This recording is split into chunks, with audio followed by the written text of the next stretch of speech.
आणि आपल्यापैकी सगळ्याला ज्यांच्या नेतृत्वामध्ये विश्वास वाटतोय ते राज्याचे भावी मुख्यमंत्री उद्धवजी ठाकरे यांना विनंती करतो की त्यांनी या ठिकाणी आपल्याला मार्गदर्शन करावं.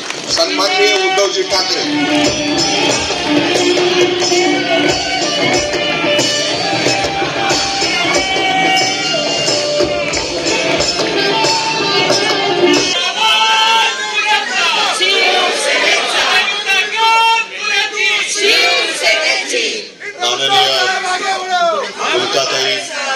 तुषारजी, निखिलजी, व्यासपीठावरील सर्व मान्यवर आणि जमलेल्या माझ्या बांधवांनो, भगिनींनो आणि मातांनो,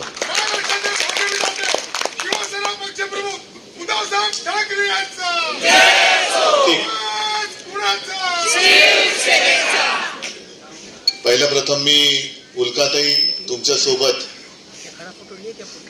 ज्या सर्व स्वयंसेवी संस्था आणि त्यांचे कार्यकर्ते इथे आलेत त्यांना धन्यवाद देतोय.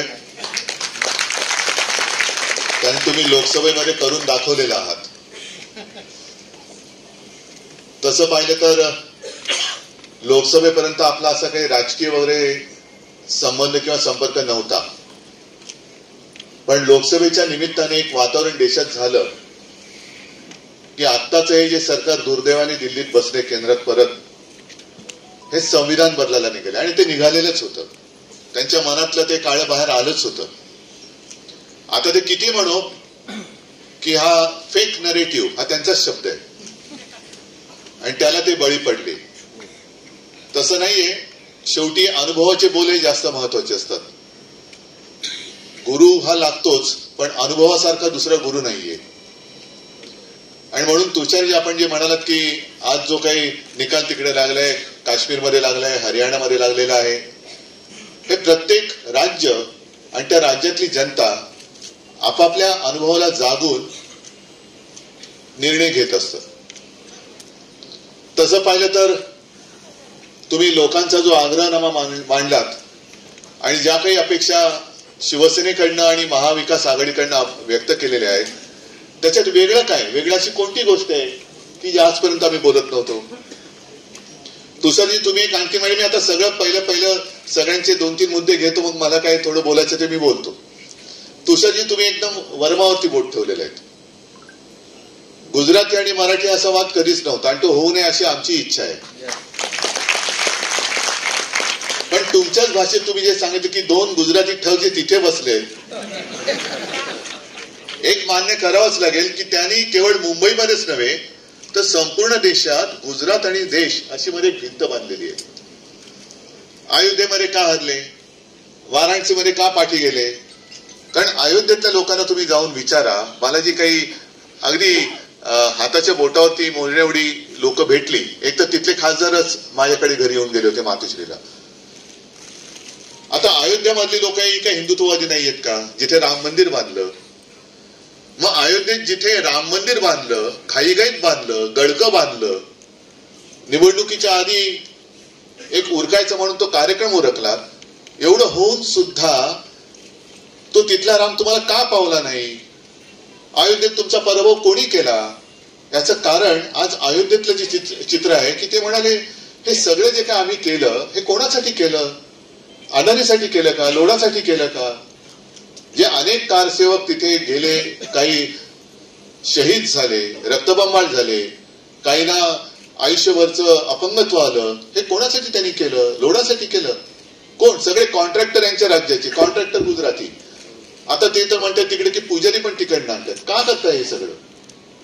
हा जो काही लढा आहे, शिवसेना मुळामध्ये जी काही शिवसेना प्रमुखांनी स्थापन केली, ती प्रत्येक राज्यात भूमिपुत्राला न्याय तिथल्या तिथे मिळालाच पाहिजे. महाराष्ट्राच्या भूमिपुत्रांचा प्रश्न आहे, तिथे मराठी माणसाला न्याय मिळालाच पाहिजे. याचा अर्थ असा नाही की आम्ही इतरांचे शत्रू आहोत. आम्ही आमचा हक्क मागतोय आणि न्याय हक्क मागणं हा काही गुन्हा नाही, हा काही अपराध नाहीये. असं मला नाही वाटत कुठेही संविधानात लिहिले की न्याय हक्क मागणं हा गुन्हा आहे.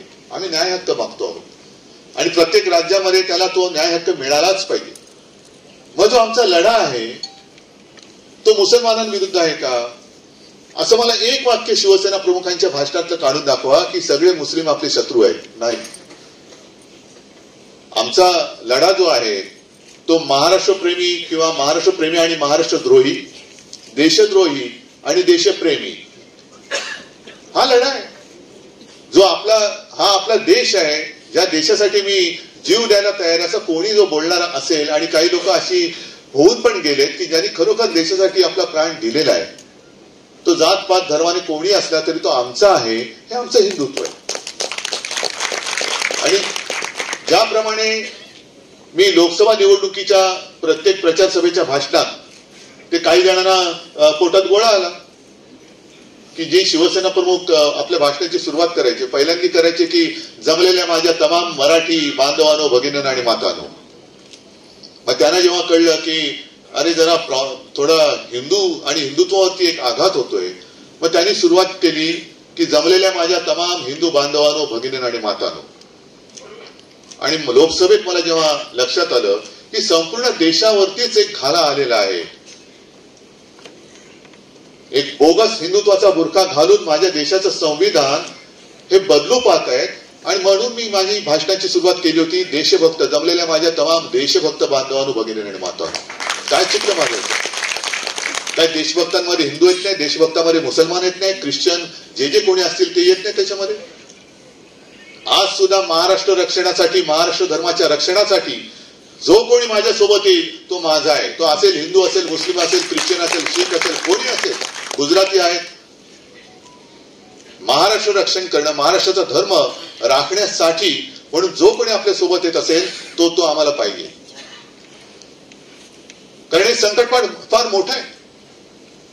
जो एक तुम्ही नवीन महाराष्ट्र घडवण्याची अपेक्षा व्यक्त केली, नवीन महाराष्ट्र घडवण्याची गरजच नाहीये. माझ्या महाराष्ट्राचं जे स्वत्व आहे ते टिकवलं तरी माझा महाराष्ट्र कित्येक पावलाने अनेक इतर बाकीच्यांपेक्षा पुढारलेला आणि सुधारलेला माझा महाराष्ट्र आहे. ते स्वत्व टिकवा फक्त, बाकी काही नको.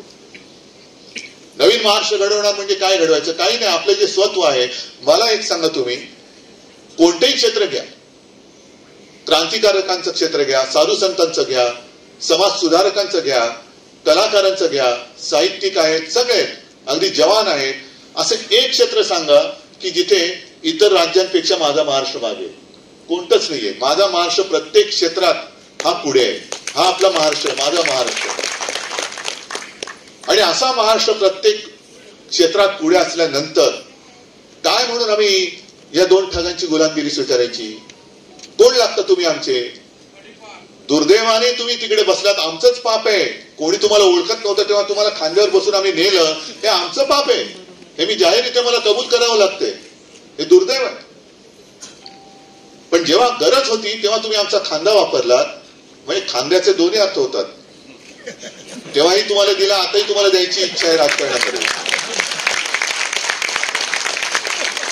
आता सुद्धा आमची इच्छा आहे की राजकारणात तुम्हाला खांदा द्यावा. जनता वाटच बघते. पण ही जी काय मतलबीपणा आहे, हा मतलबीपणा तुमचा लपून नाही राहिलेला. वापरा आणि फेकून द्या. कशासाठी? काय, कोण तुम्ही आहात? कोण, काय म्हणून तुम्हाला देश पाहिजे? आणि देशातली लोकशाही का तुम्हाला संपवायची? जर लोकशाही नसती तर तुम्ही निवडून आला असतात का? आज निवडून आल्यानंतर तुम्ही जी काही लोकशाही खतम करण्याची भाषा करता आहात आणि नवी तशी पावलं टाकता आहात, ही पावलं ही आता लोकांनी ओळखली पाहिजेत. लोकांचा आग्रहनामा मला मान्य आहे, पण नुसता आग्रहनामा करून चालणार नाहीये. तुम्ही आग्रहनामा काय वाचलात आता? आणि ठीक आहे, मला मतं पाहिजेत, मी म्हणतो सगळ्याचा सगळा आग्रहनामा जसा तसा मंजूर. पण हा आग्रह जसं जनता आमच्याकडनं धरते तसं जनतेकडे माझा आग्रह आहे की पहिल्या प्रथम हे जे काही सरकार आहे, घटनाबाह्य सरकार आहे, ते तुम्ही घालवा. हा माझा आग्रह तुम्ही मान्य केला तर मी तुमचा आग्रह मान्य करण्याच्या परिस्थितीत येऊ शकेल ना.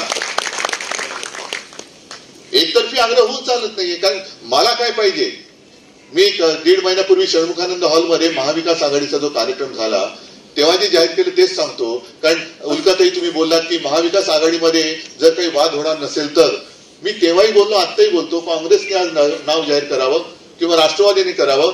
काँग्रेस आणि राष्ट्रवादीने एकमत बघावं. मी त्यांच्यापैकी कोणी नाव जाहीर केलं तरी माझा आत्ता पाठिंबा तुमच्या सगळ्यांच्या साक्षीने देतो. कारण मुळामध्ये मला माझा महाराष्ट्र प्यार आहे. मला महाराष्ट्राचं हित साधायचंय.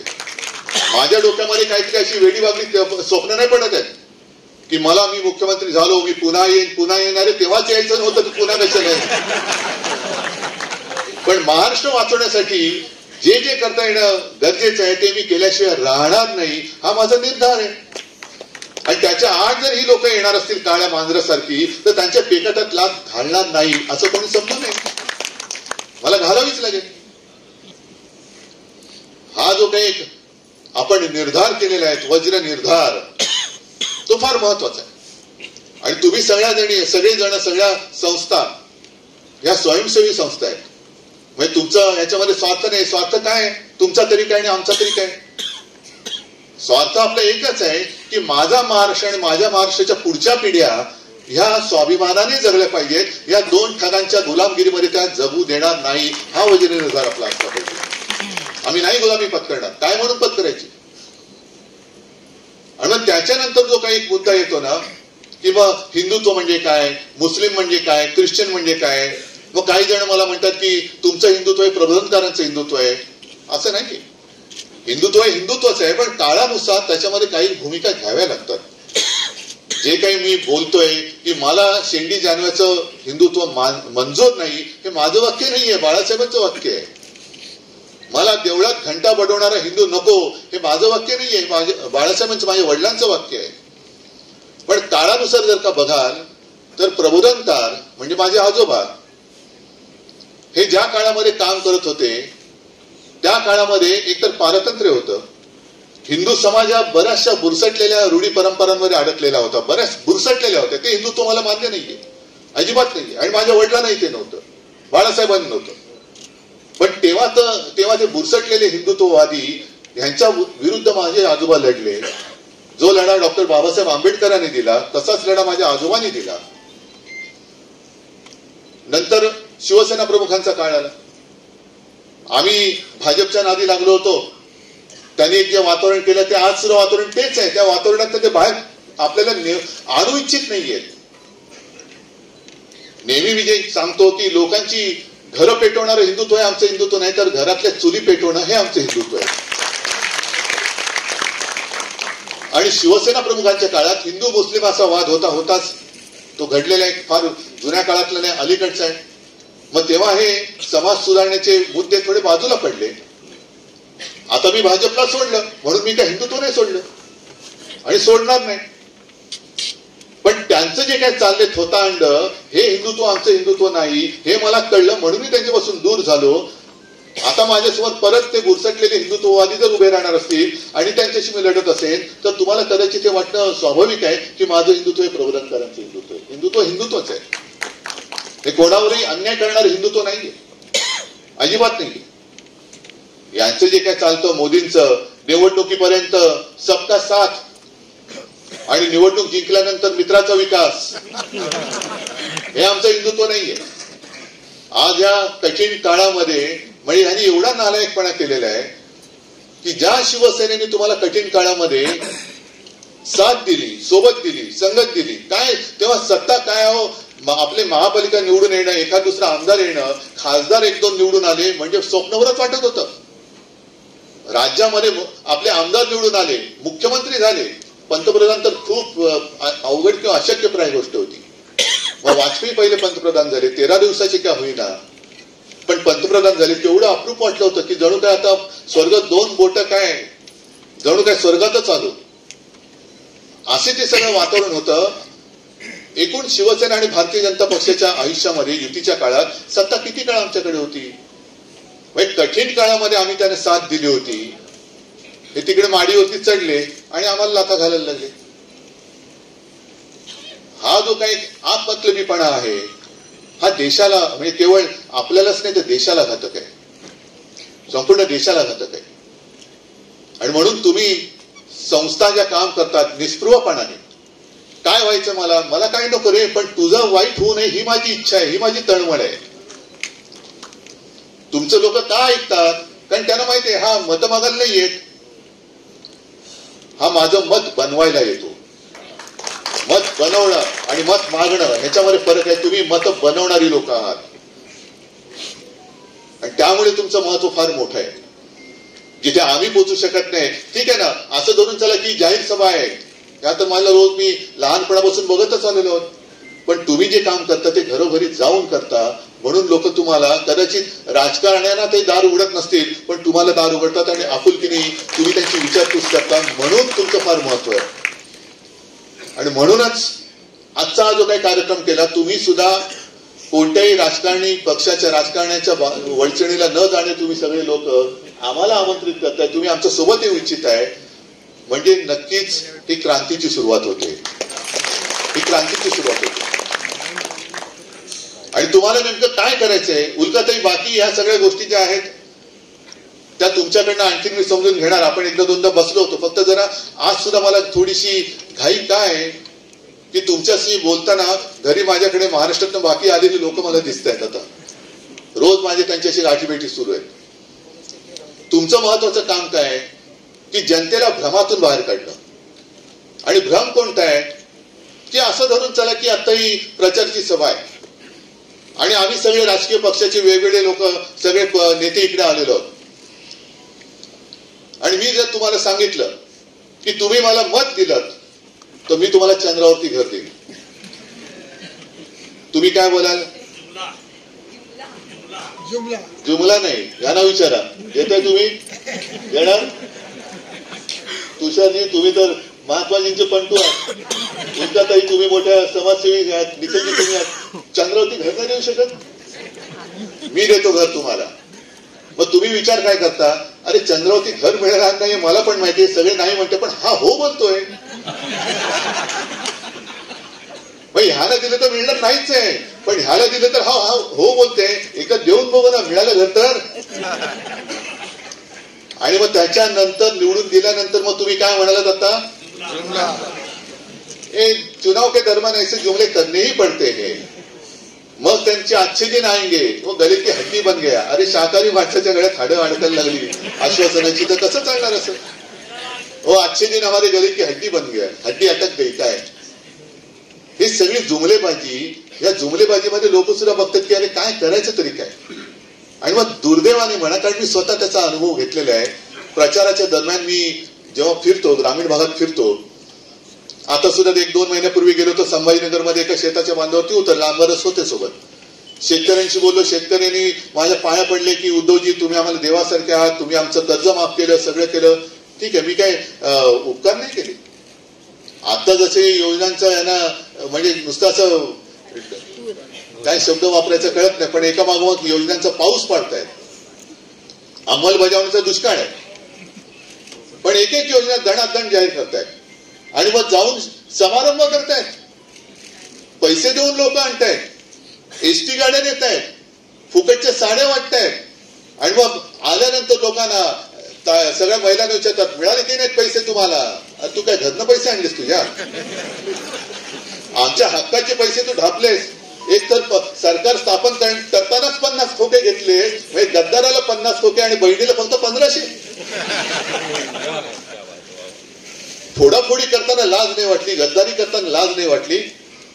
आणि आता हे आमचेच पैसे आम्हाला देऊन तू माझ्या महाराष्ट्र धर्माशी गद्दारी करायला होतोस. हा माझा महाराष्ट्र धर्म नाहीये.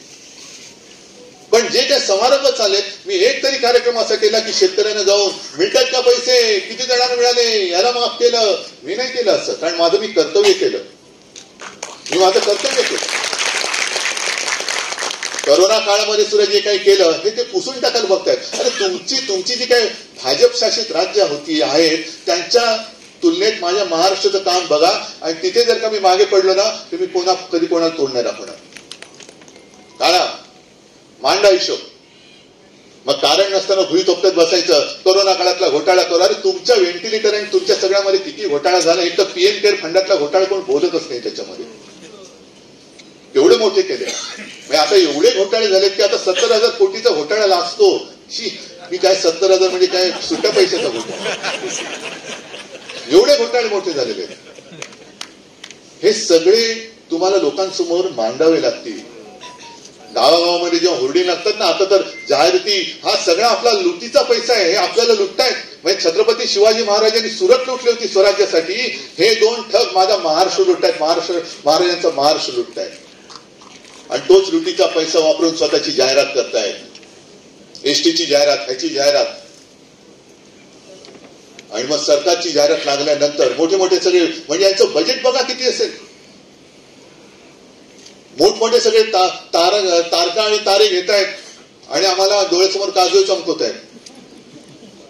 यांचं बजेट किती मोठं असेल. 50 कोटी लोकांना गॅस सिलेंडर दिले.